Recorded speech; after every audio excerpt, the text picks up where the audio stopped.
Hey guys, welcome to another GameXplain discussion. I'm your host, Andre Seegers, and this time we're joined by Derek Bittner and Ash Paulson to discuss all the recent news and footage for Pokkén Tournament. So let's get started. Alright guys, a whole bunch of news just came out for Pokkén Tournament, specifically a bunch of gameplay videos and a trailer as well. And it really finally gave us like a good idea of how this game's going to work, or at least a better idea. So we've seen some complete matches now, and they're doing some somewhat interesting things with the gameplay here. So let's get your guys' raw reactions. What did you think of what you've seen so far? This looks like a pretty, I don't want to say standard, but it looks like what you'd expect from a Pokemon fighting game. It's the Pokemon battling it out and doing their own moves, and it's a little fast, and they're moving in 360-degree angles. And you know what? It kind of reminds me. I know you guys have never played these games, but the Naruto Ultimate Ninja games. They had full 360-degree movements. You can use support characters.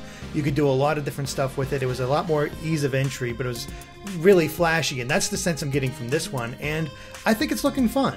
Yeah, you know, I actually have played those games, Derek, and I agree. It does remind me of the Ultimate Ninja Storm games, and I'm actually pleasantly surprised. You know, it looks really nice. It's got, I don't know, it looks really polished, and you know, there's always been this kind of disconnect between the Pokemon games and like the Pokemon anime, because the battles in the anime are so much more action-packed, and you know, they're not separated by turns as much. This almost looks like you're playing an episode of the Pokemon anime, with the way the Pokemon are always moving and fighting and doing different moves. And I kind of like that. I mean, of course I'm gonna have to play it to see how I really feel about it, but I do like that they're kind of, they say they're gonna focus on newcomers to the fighting genre, and you know, kind of make it accessible to various players, which I know a lot of, you know, hardcore fighting game fanatics are gonna turn their nose up to that, but I don't know. I think it looks pretty fun, and I'm looking forward to getting some time myself with it. And I think the characters themselves look great. Suicune looks awesome. Yeah, the characters, I mean, the visuals in general do look really good. Yeah, the gameplay is interesting, I think, because I guess it kind of does play as you would imagine a Pokemon Fight 2 in real life. But based on the previous footage we've seen of the game, I actually was very surprised by how this is going to work. Because before, it seemed like a more standard 3D fighter, or you know, typical 3D fighter where you primarily fought on a 2D plane with some 3D movement. But we can now see that for the most part you will actually have full 3D control over your character within the circular arena. But at certain points in the battle, as they're calling it, a phase change happens, where you then go into a strictly 2D battlefield, which is very interesting to me. Like, that mechanic is something I don't know if we've seen before. That actually really intrigues me as well, because it says there are also certain moves that can force a phase change. Right. So I'm wondering what kind of tactical advantage there is to force that and fight in 2D rather than 3D. Like, I wonder if certain Pokemon, you know, that can fight better in 2D mode, or, you know, versus 3D mode. Like, I'm wondering why you would want to do that, but I love that feature. I think it's actually really interesting. Well, it's kind of interesting too, because yeah, it's both, you know, it can be both activated with a move as well as it's time-based. Apparently, I guess it'll happen throughout the match, or at least once per match. But to me, what I noticed is that the main 3D modes seem to be a lot more defensive-based. Like, not much is happening, at least in the gameplay videos we saw here. And that could just be because people aren't used to the game yet. Whereas when they move to the phase change mode, the 2D mode, that's where that's when it really started to ramp up in like action, it seemed like. Best way I could describe it is that there's a lot more combo potential in the close-up battles in the 2D plane than 3D plane. When fighting on the 3D plane, there was much more of sending out projectiles and trying to just sort of bait your opponent and just trying to rack up small damage. But as soon as you got in close, all of a sudden it was a much more combo-heavy game, and that's when you got a lot more of the really cool-looking combos in. And I've seen some pretty good combos, especially from Pikachu. Pikachu's throw, Pikachu like jumping up above and using like a thunder attack and hitting the opponent below in the 3D mode. It looks really good. It actually does kind of remind me of how certain players play in Smash Brothers as far as using Pikachu. So it's looking rather unique, and just I'm curious to see how it actually feels when you play it. But it seems like these guys I'm not sure how much time they had, of course, playing beforehand, but it seems like they picked it up pretty well, and there were actually some really good close matches that you get to see if you're watching the footage. I really I enjoyed watching the match between Suicune and Gardevoir. For one, because I'm used to Smash Brothers, so I'm not really used to Gardevoir, fighting that much. Gardevoir is a defensive assist Pokemon in Smash Brothers, so to see Gardevoir do all these crazy attacks and combos is kind of cool. And then Suicune, of course, had its its signature Aurora Beam, and then near the end of the video I watched, it did its super hyper attack, whatever, and froze the entire screen, and it looked really cool. So I mean, it does look like there's gonna be a lot of polish, and at least a lot of visual polish in the game, I should say. It really is just. It looks like it's really rewarding to watch the Pokemon, pull off moves that you perform. You bring up something interesting with the visual style. Because, I mean, again, it does look really good. I was reading a comment on, I think it was Kotaku, and someone was asking if there's like an uncanny valley for Pokemon, basically, but not necessarily an uncanny valley, but like, is it at the point where it's almost looking too realistic? Like, and these Pokemon just getting beat up out there, and it just looks like horrible for them. I did get that sense from looking at the official character art, not in that it's like uncomfortable to see them get beaten up, because I still think they're not quite at that point yet. They still look really cartoony and anime to me.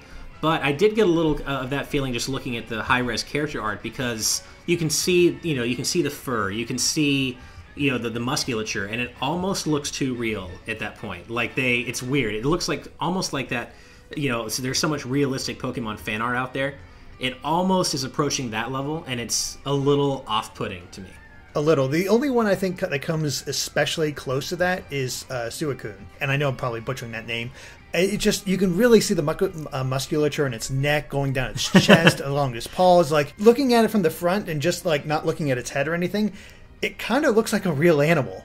Yeah. And even looking at the ice that lines its head, it really does it. But then you get to the eyes, and it's like the eyes are just like, it's like sticking anime eyes on top of a realistic animal, almost, when you look at this artwork. But if you don't look at it that way and just sort of look at the whole picture, I do kind of like this style. It does feel a little bit more realistic and heavy hitting, and I don't know. It's always kind of interesting to see Pokemon like imagined as more realistic. And I know I've seen some just go way too far where it's almost like horrifying, and other times it's like this is sort of that nice balance where it is more realistic, but you can still get the sense of what they were like before, and it looks I think it looks good, and I really like the style.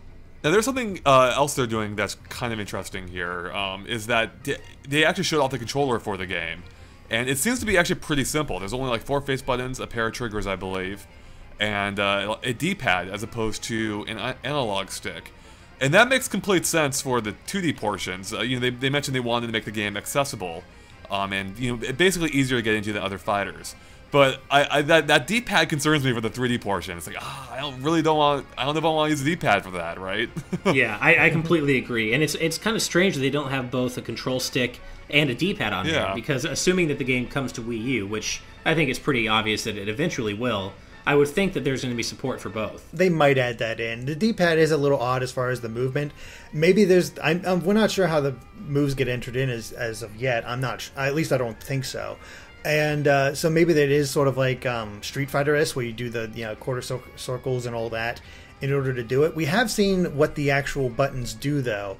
So the A button is the Pokemon technique, B button is jump, X is weak attack, and Y is strong attack, with the R button being a guard, and the L button calling in the support Pokemon that you can choose from. Like, this is meant for a Wii U port. If it isn't obvious by now, that controller should seal it, just because even the names of what the buttons do, even the what they're listed as is the same as a Wii U controller. Right. So it seems like they're really going that way, which makes sense, because that's how a lot of people are going to play it. And I don't know, I like how simple it is. It's interesting that apparently there's no distinction between high, middle, and low attacks when it comes to blocking. You just hit that guard button and it blocks all 3. So it really does seem, on the surface, very simple to get into. There's not much of a learning curve as far as we can see. Now, as far as advanced techniques that can be pulled from this, it's hard to say yet. It seems to be kind of like the Smash Brothers of 3D fighters, Like, they're kind of boiling it down to the core mechanics, simplifying it to make it accessible for people. But, this one does seem to hew a little bit closer to, actual 3D fighters as opposed to Smash Brothers, which is kind of its own thing. And one feature that does, come back from other 3D fighters is basically a way of powering up. In this case being Burst Mode, which will allow your Pokemon to either assume their Mega Form, or in the event they don't have a Mega Form, like Pikachu, they will get just a similarly powered up form, like made for this game.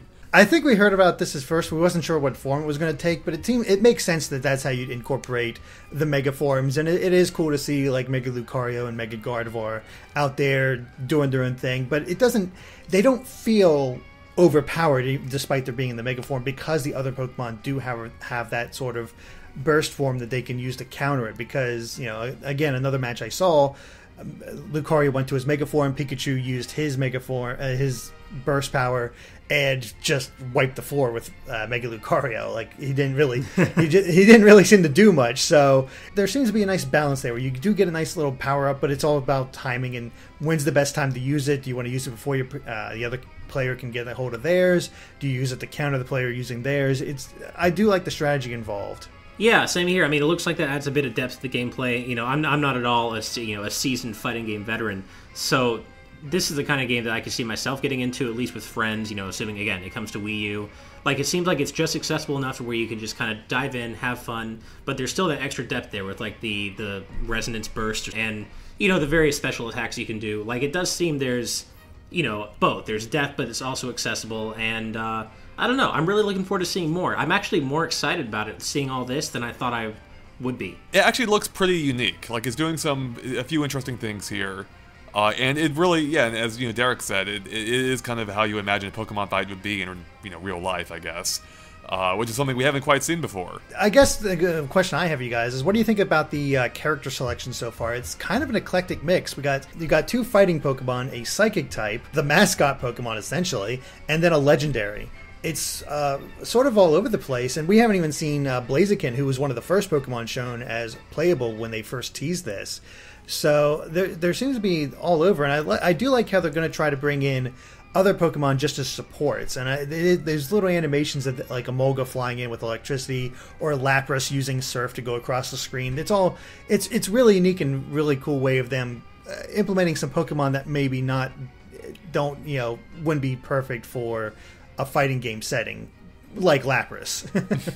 Yeah, and actually, Derek, that actually goes back to what you were saying about Ultimate Ninja Storm, because those games have support characters as well. And I do like that they're doing support Pokemon, just to get more faces in there, even if they can't all be playable. I think it's pretty obvious that we'll probably see Mewtwo playable. Yeah, I think that's a sure thing. I think that's a pretty sure thing. Charizard, I think, would be another safe bet, because he's a fan favorite. Mm-hmm. Maybe not Venusaur, but I would think Blastoise might be pretty likely too, just because that's another fan favorite. I think they're probably going to stick mostly with really recognizable fan favorite Pokemon for this. It just seems like this is the kind of game that would really succeed on the strength of having really recognizable Pokemon and not some of the lesser known eclectic Pokemon. So so no Mr. Mime, you think? Probably no Mr. Mime, although that would be a really cool support Pokemon. Actually, yeah. Yeah. There's a lot of Pokemon they can choose from, and, they got some really obvious ones in there. I do hope they try to go a little outside the box, and it seems like they're doing that so far, because I wouldn't have expected Suicune at all for a playable character. So I'm wondering what other legendaries we might see. I don't think any of the super powerful ones, and it might be the only one. I kind of doubt we're going to see Entei or Raikou in here. But there are a few out there that I think could fit pretty well. So yeah, I think it's interesting. And it's also interesting to see that Pikachu's size doesn't seem to affect anything. The hitbox doesn't seem like, it's not like the characters can hit over his head. No, you punch towards Pikachu, you're going to connect. So I do like the fact that that Pikachu's not going to have an advantage just because he's smaller, or Suicune's not going to have an advantage because he's kind of lengthier. It seems like you punch towards your opponent, you're going to hit them. You don't have to worry about those little things, which is another way they're trying to keep this simple for new players. We're not going to have any odd job fights this time. Yeah. Kind of a different genre, but no, it doesn't look like. I'm kind of wondering how they will handle flying types, if they will at all. Like, I wonder if there will be any flying types playable, because I feel like that could kind of, mix things up quite a bit, since you essentially have one Pokemon that never touches the ground. So I wonder if they'll even have flying types playable at all, or if they'll be limited to support Pokemon. Seems like it would be tougher from like an animation standpoint, like wave you kick beneath a flying Pokemon. Yeah. Yeah, so I wonder how that'll work. But there's so many great iconic flying type Pokemon, like the legendary birds and Pidgeot and Butterfree, and well, that's a bug type, but but there are just so many recognizable flying types that I would be surprised if they just didn't make an appearance at all. Yeah, the only one I could think of offhand that would really kind of work for this kind of thing is Hawlucha. The sort of Mexican wrestler type Hawlucha thing. has to be playable. I hope he is, because he's just too perfect for this. Yeah. No, Hawlucha's so cool. He has to be playable. I did see a Twitter comment that was like, Pikachu better have his luchador outfit from Alpha Sapphire and Omega Ruby. Completely agree. That'd be really cool if they did that sort of thing. So yeah. What we're seeing so far is that it seems like this has a lot of potential and really is looking better than it has any right to be. Yeah, yeah, I agree. All right, well, I think that wraps up for us here. So thanks, guys, for watching. If you liked our discussion, make sure to like and follow us on Facebook and Twitter at GameXplain, which you can find links to in the description below. It's a good way to keep up to date on everything we post. And of course, keep an eye on GameXplain.com for more on Pokkén Tournament eventually and other things gaming as well. All right, thanks, guys. Bye.